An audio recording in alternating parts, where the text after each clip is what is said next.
so much testosterone. It's... God, when you yell like that, it makes my vibrate. At least I think it's my... Yep, that's right. Getting ready and geared up for the next Deadpool 3 movie with Wolverine, we have the Deadpool Legacy Collection Wolverine. Let's first take a look at the box he does come in, because it is a new type of box. Got the Deadpool Legacy Collection right there. He does not have the dog tags on him because I took them off just because I did mess around with them first, but you can see right here, do have the Legacy Collection logo. And on the sides of the box here, got the Wolverine kind of name tag on the side, which is very different. Yeah, and it's in this very nice kind of gloss right here, while the rest of the packaging is a kind of a matte finish. And towards the side right here, you got some of the same type of stuff here with the glossiness and the matte finish. Very nice design work. I really do love these boxes. They really do stand out quite a bit. And of course, you come to the back here, and it's, it's pretty basic, just Deadpool pasted everywhere. Got the Deadpool logo up there. Nothing at the bottom.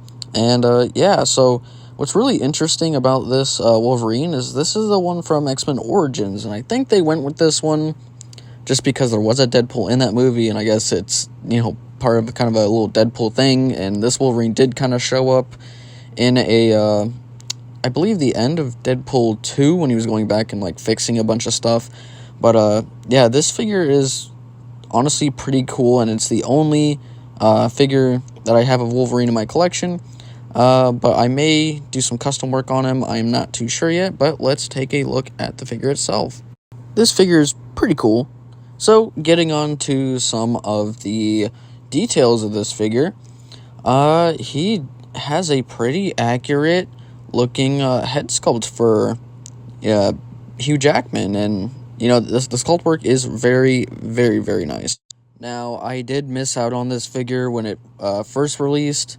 I believe it was an Amazon exclusive. I'm not 100% sure on that, but yeah, he does look pretty nice. So let's take a look at some of the detailing on the legs here with these pants, because man, oh man, do those look like jeans.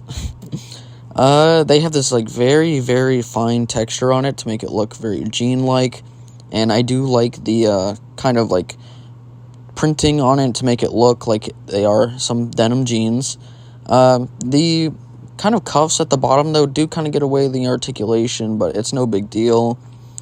I really do like the sculpt and paintwork of this belt here with that belt buckle. Looks very, very nice. And just kind of giving it a look around, they sculpted these jeans pretty well. And I have no problems with it. It does look pretty nice. It does have a kind of a flat butt right back there. The sculpting and paintwork of the, basically the wife beater,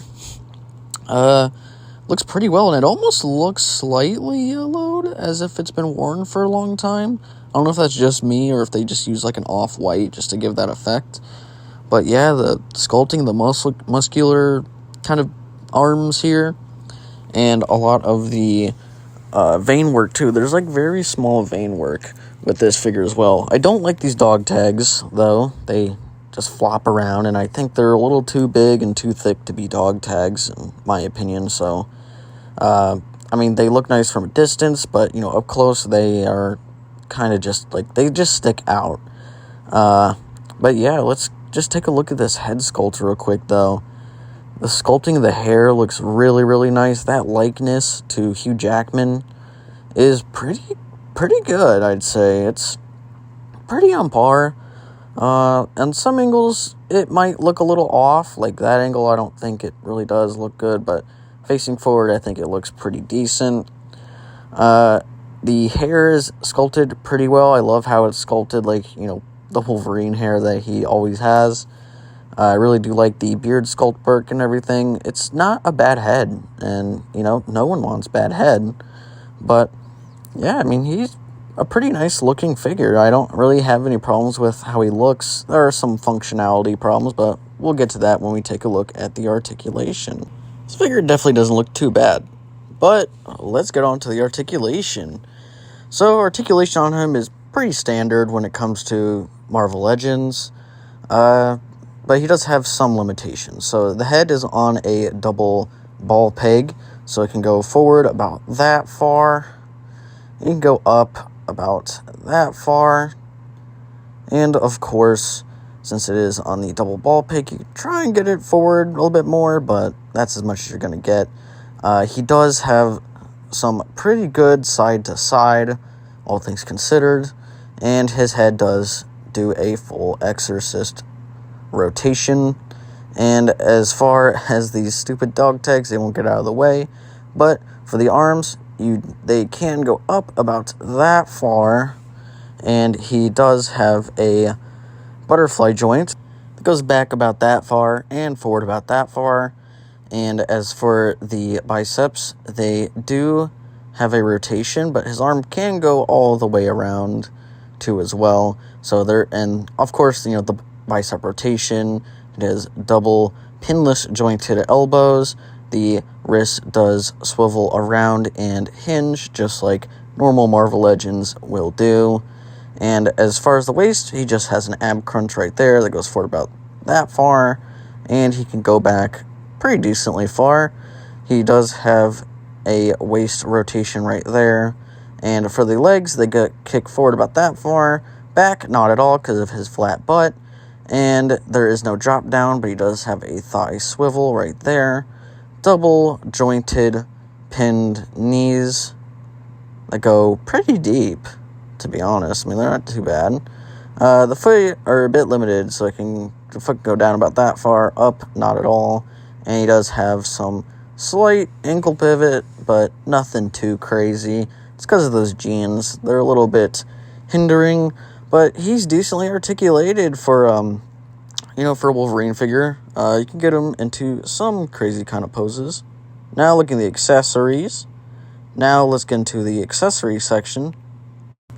He does have these bladed fists, of course. Wolverine needs to have his claws.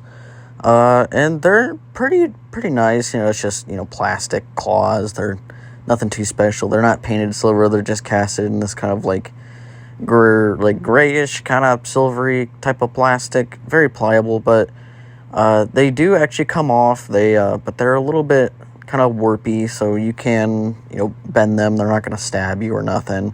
But the claws do come out of the fists.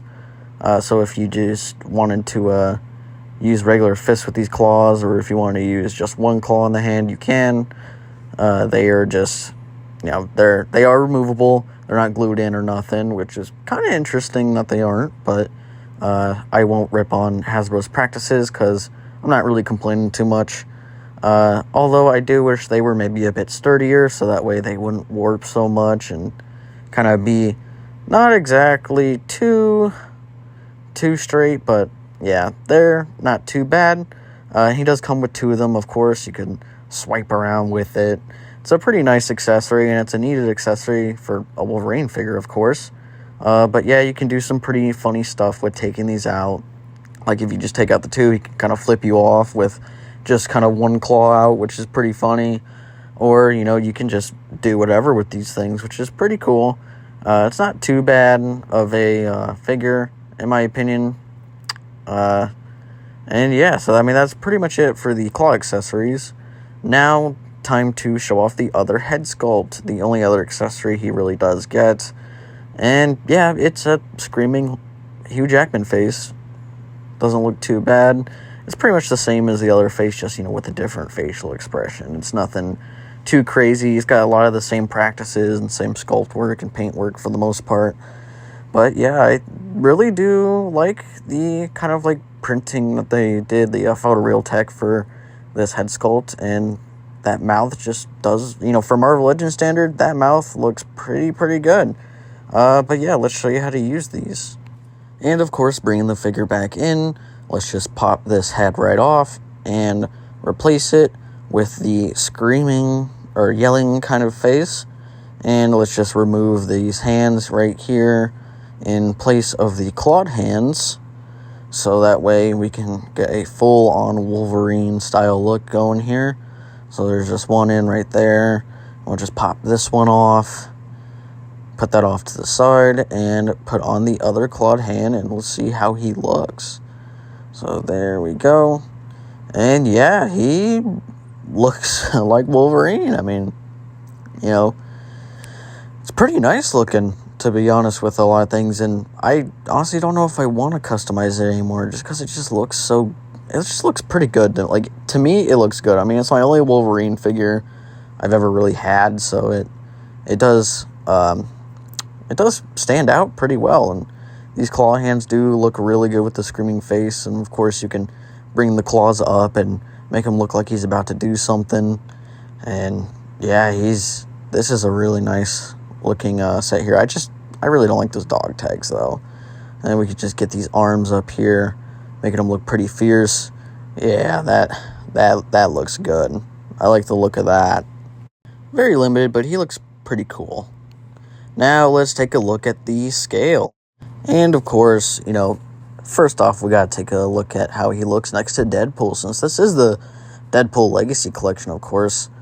Now, this Deadpool is actually from the 2-pack that came out with a Negasonic Teenage Warhead, but I am going to be getting rid of this Deadpool and trading him away. I already had the other Deadpool on order. I just lost the accessories to the current Deadpool I have, so thank God they're putting a new one out so I can get those accessories back and put my older one in some better hands. But yeah, as you can see, they look pretty good next to each other, and I think the scale works, at least from what I've seen from the Deadpool Wolverine trailer. This is pretty accurate to the size and scaling, and they will definitely look really, really good on the shelf. But of course, we had to bring in Tobey Maguire's Spider-Man, because in the early 2000s, these were basically the two most popular Marvel heroes, you know, on screen at the time. So having both a Tobey Maguire Marvel Legends and a Wolverine Marvel Legends together, it looks really, really good. And I honestly wish these guys would have shared some time on screen, maybe in a deleted cutscene or some type of thing.